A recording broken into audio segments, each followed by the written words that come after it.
of God has freed us.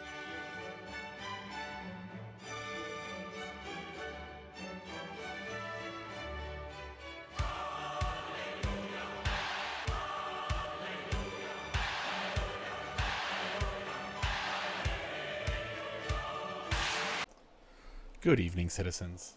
Preacher Gannon here. And today we're going to talk about Star Citizen. Specifically, flight models. Ever since Master Modes first hit the test servers, there's been hundreds of posts on Spectrum all about the flight model. Some people love it, and some people hate it. Some people think it would be better in a different way. Some people think it would be great, but for only a few tweaks. And I'm not here to talk about what it is or whether or not I like it, but rather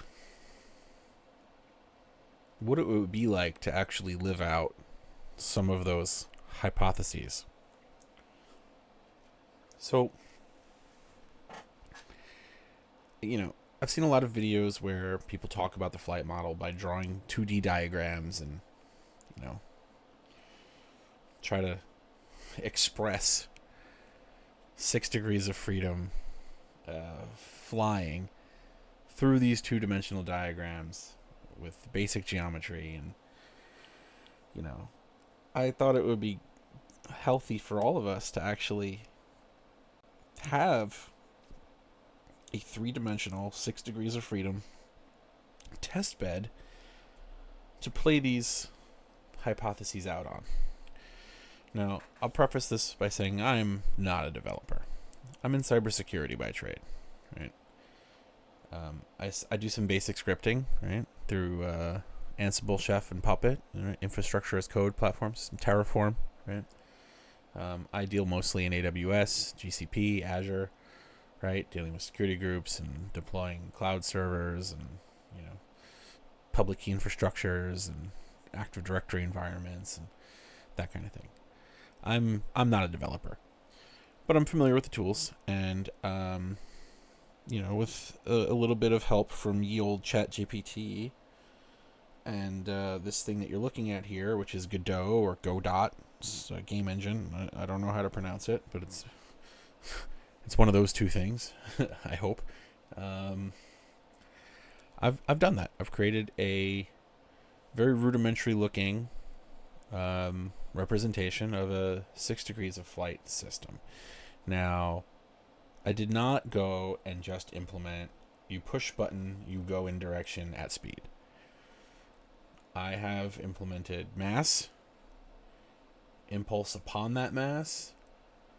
Okay. I've handled pitch, yaw, and roll in radians per second, and handled that by creating ramp speeds, because that's one of the hot topics, right, on Spectrum, is, well, what if we just change the ramp speeds for pitch, yaw, and roll? What if we just change the maximum pitch, yaw, and roll speeds? Like, what if we did this? What if we did that? What if we did the other thing? We can try it. We can try it all now, because we have this here. I've implemented roll torque, drag coefficient, decel rates, boost multipliers, upper and boundaries for SCM and boosted nav mode speeds and all this stuff. And created asteroids, which are just spheres, because I can't do art either, to try to navigate through. So that we can test what it's like to actually try to fly in 6DoF and change all these parameters that everyone talks about, and see, by actually doing it, what happens to flying under those circumstances. So while I fire this up, let me wait for it to come online. I want to show you what it is, because this was the product of about 6 hours of my time today, right? And to get what you're about to see to work, we'll just keep scrolling. It's over 1,000 lines of code. Only barely over. and some of that's comments, but you know, it's 1,000 lines of code just to handle the ship. Okay, then we have input handling, we have the spawning of asteroids, right? We have the handling of space dust, because you need those visual aids to get a sense of speed and direction and orientation, right? So it's a lot of work to get this functioning to this very rudimentary level. So what you're looking at here is our ship, first person view, because I can't do art. So there's no cockpit either. But we're in a ship that, as far as the game is concerned, is a cube, and the cube is of a certain mass, and that mass is distributed uniformly throughout the cube, so that its center of mass is the center of the cube, and its moment of inertia is the center of the cube, and so it has the concept of thrust in each one thruster per direction of impulse per axis, right? So you have pitch, so you have a thruster to go this way and a thruster to go that way, and you have yaw, so there's a thruster to go this way and a thruster to go that way, and you have roll, so there's a thruster to do this and a thruster to do that, and you can go forward, so there's a thruster for that, and you can go backwards, so there's a thruster for that, and I have a button to arrest all momentum for testing purposes, right? Now, all of that and the ability to toggle my rudimentary IFCS on and off, which we'll demonstrate in a second, and display this little debug output, all in almost 2,000 lines of code total, just for this nonsense that you're looking at. So when you look at a project like Star Citizen, and it's multiplayer, and it's multi-server, and multi-solar system, and 140 ships, or 150 ships, whatever it is, and all the ships are different shapes and sizes with different mass and different distribution of that mass and different moments of inertia and different centers of gravity and different arrays of thrusters spread around the outside of the ship to work together in concert to orient you upon all these axes. The complexity of that code that these guys have to deal with, I feel like if I was to go look at that after doing this, it would be like that scene from Raiders of the Lost Ark when the bad guys open the Ark of the Covenant and their faces melt off. So, you know, I think despite its bugs, Star Citizen deserves a little credit, right? Now, let's play around with the actual settings here. So, like I mentioned, if you take a look at the left side here, you have the pitch, yaw, and roll. I have that listed, and pardon me, I've got a little bit of a cough. I'm trying to suppress it while I record this video, but if one sneaks out, I apologize, especially to headphone users.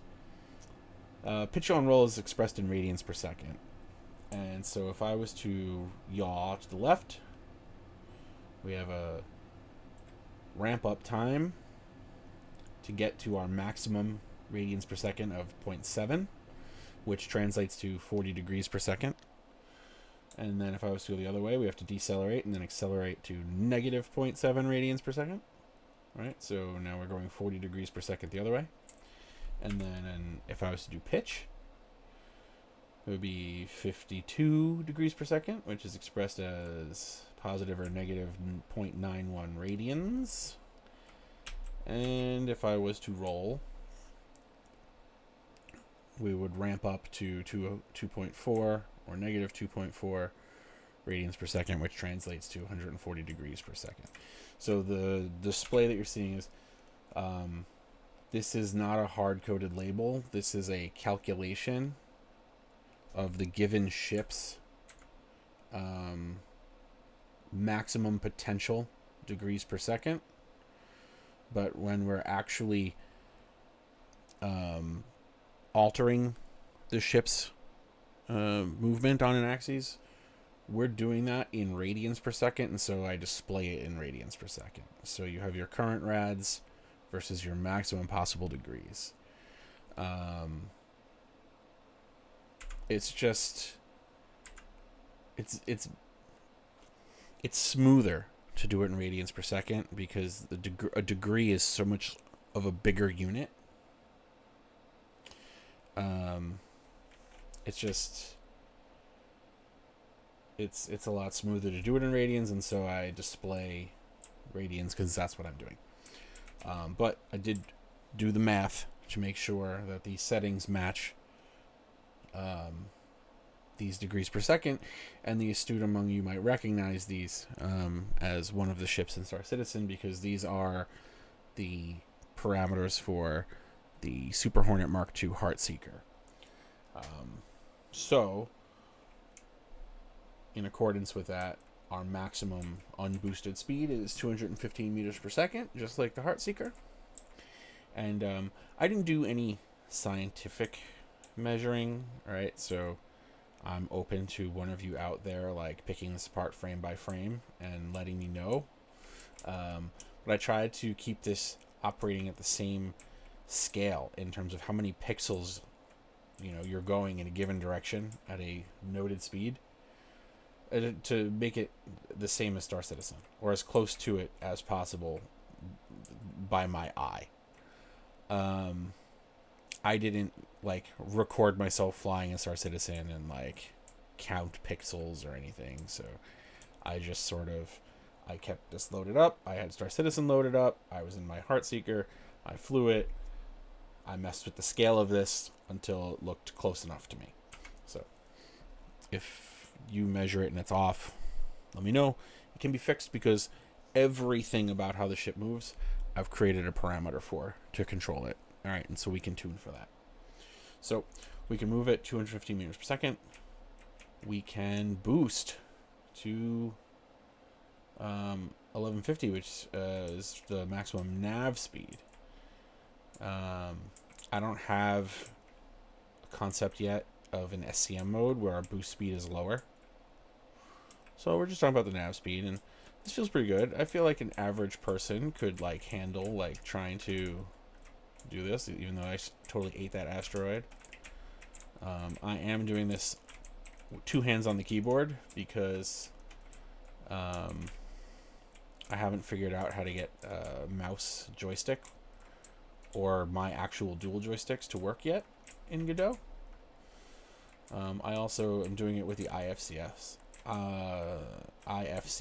off, but we can turn that on.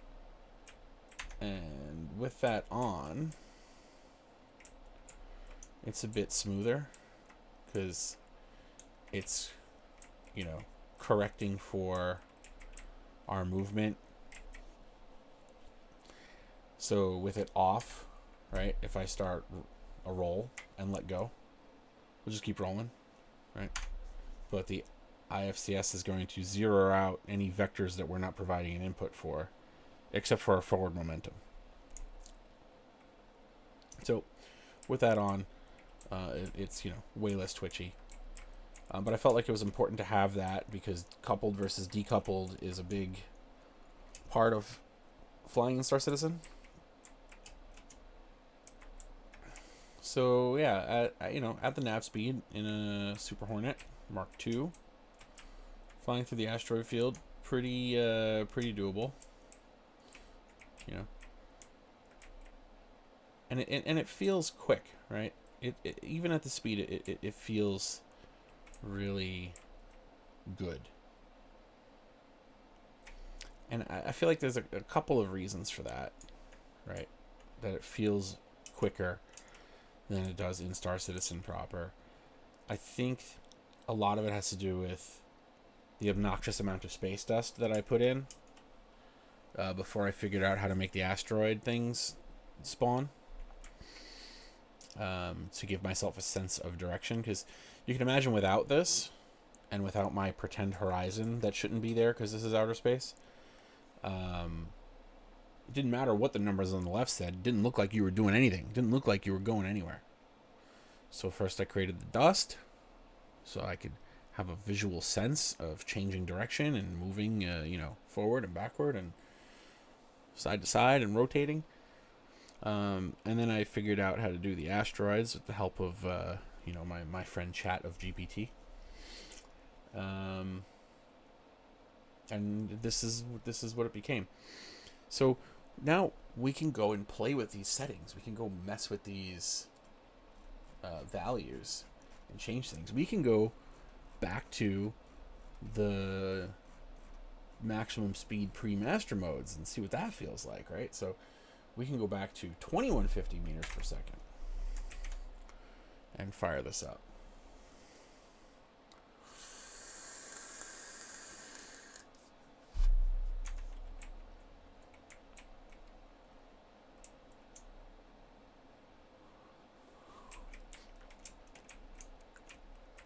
And, obviously this is doable. We all spent years doing this because for a couple of years, or a few years, this was the speed that the flight model operated at, right? Like, you could go do 2 kilometers a second, no problem. And you would go fly through the asteroids at Yella to go do bounties at this speed. And it was, no big deal. Those ones that spawn right in front of my face, we're not counting those. I don't know what I'm going to do about that when I implement collision, but I suppose we'll find out. But yeah, like, this feels really good. This feels really fast, right? And this is sort of the speed we were used to. Still pretty doable, right? I would say it takes a little bit more focus, a little bit more attention, but it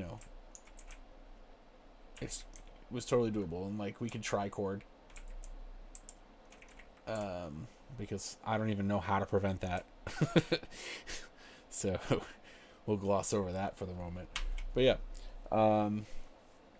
this is what this video series is supposed to be, right? We're going on this journey. We're building a video game to see what it's like to build a video game, but also to experiment along the way with everyone's hypothesis about how different things could impact the flight model.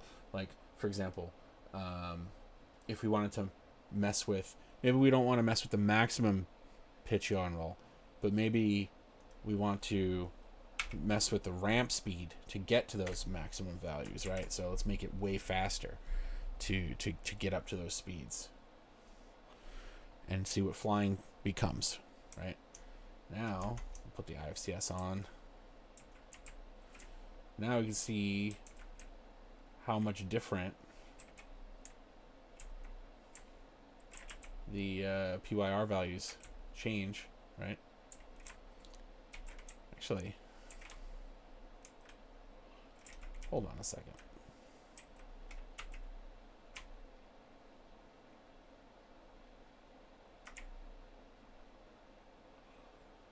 That didn't change. Did I do the right shit?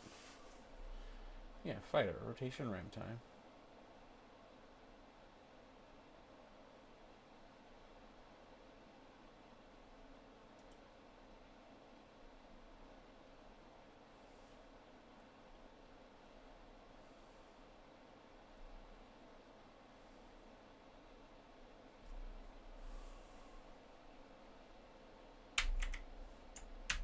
I think I changed the wrong value. And like I said, not a developer.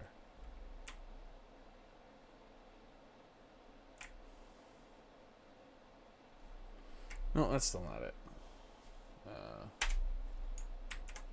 Actually, it has to be 0.5. Or it will cry.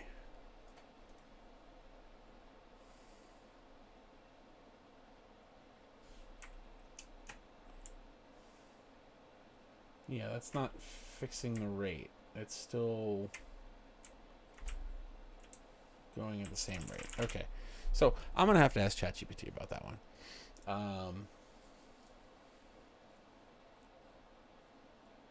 Because it looks like my acceleration rates are not overriding the base rate.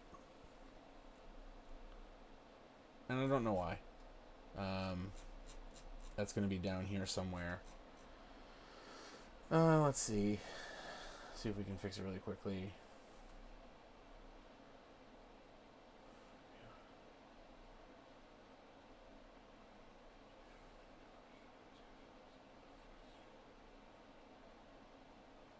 Yeah, it's supposed to use rotation ramp time.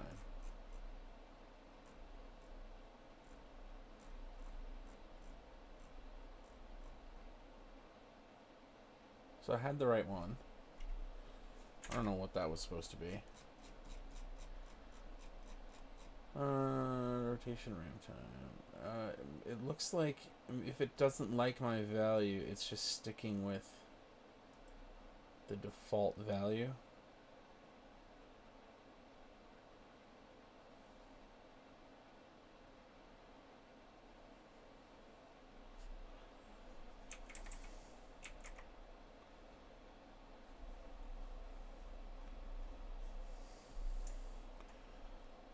Oh, I can't go below a minimum of 0. Oh, that makes sense. Okay. I'll have to mess with this. This is supposed to control that. There should be one for each type of rotation.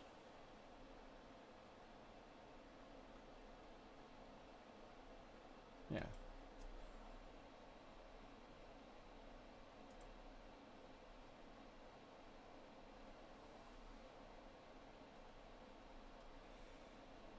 So current rotation rates. Yeah, I'm not gonna make you watch me debug this live.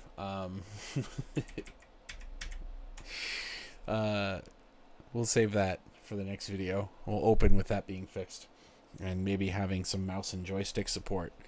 And what we'll start doing is going through Spectrum, finding posts that talk about different hypotheses for how the ship should move, make the corresponding changes, and see what it's like to actually fly the ship under those constraints.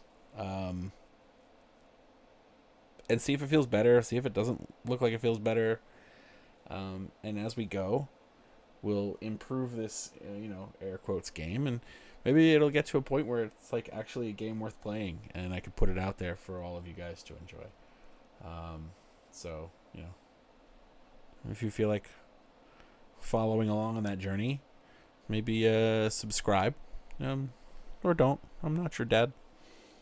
But either way, I hope you have a wonderful day, and fly safe.